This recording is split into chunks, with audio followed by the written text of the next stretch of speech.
So if you could change one thing that donors do, what would it be? You want me to pick only one? Well, you can have a couple if you'd like.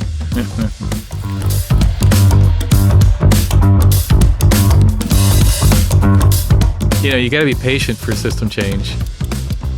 And you say how messy and complex it is. How do you stay motivated, during all these more messy times?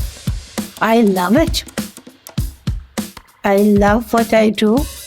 And I think that's what keeps me going. It's the people I work with, because I think what inspires me, like in Catalyst, it was the social innovators. It's the government people. It's the people in business. As I told you, my definition of social innovation is very broad.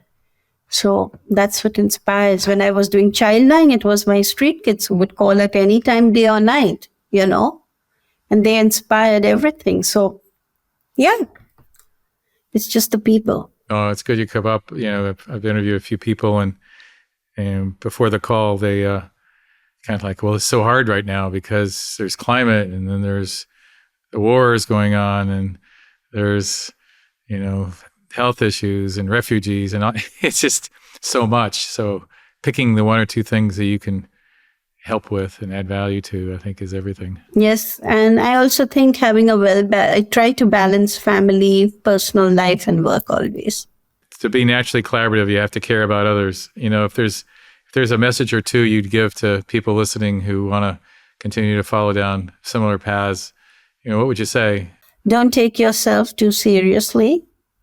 You're one among several billion trying to change the world. That's the first thing.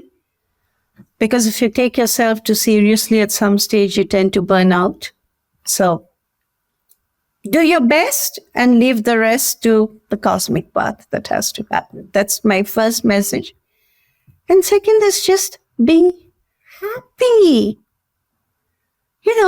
Find joy. I'm talking to you and I'm looking at the roses in my garden. Nice. Find that small thing which will give you joy every day. Love that. And always create this balance. I think find time. When I was working with Childline and it was virtually 20-hour work days, my friends would drag me out for 2 hours and say, you have to have dinner. You don't sleep, it's fine, but you're going to have dinner with us and celebrate. So I think keeping that balance and having that support system which keeps that balance, create it and keep it. I think that would be my second message. Don't take yourself too seriously. Find happiness in everything you do and find an ecosystem which will give you balance. It can be friends, it can be family, it can be church, it can be, I don't know, whatever. Just find that. Yeah. So if you could change one thing that donors do, what would it be? You want me to pick only one? Well, you can have a couple if you'd like. No. I think I would say trust. Mm-hmm. I don't think donors really trust their partners. So I would say trust and partner. Right. Be a partner. Because if your donor is your true partner, they are like wind beneath your sails. Mm-hmm. They can really, really, really help. I was having a problem last month when I transitioned from Childline and I wasn't sure what to do. And I picked up the phone to Rita and I said, Rita, I really want your advice. And she gave me some of the best advice. And I think that's it. You should be able to reach out to your donors and ask them for that advice. They should be your partners. If you screw up, which you do always, I do. I don't know about others. Then you can tell them, hey, I messed up. What do I do? Let them trust you and partner with you.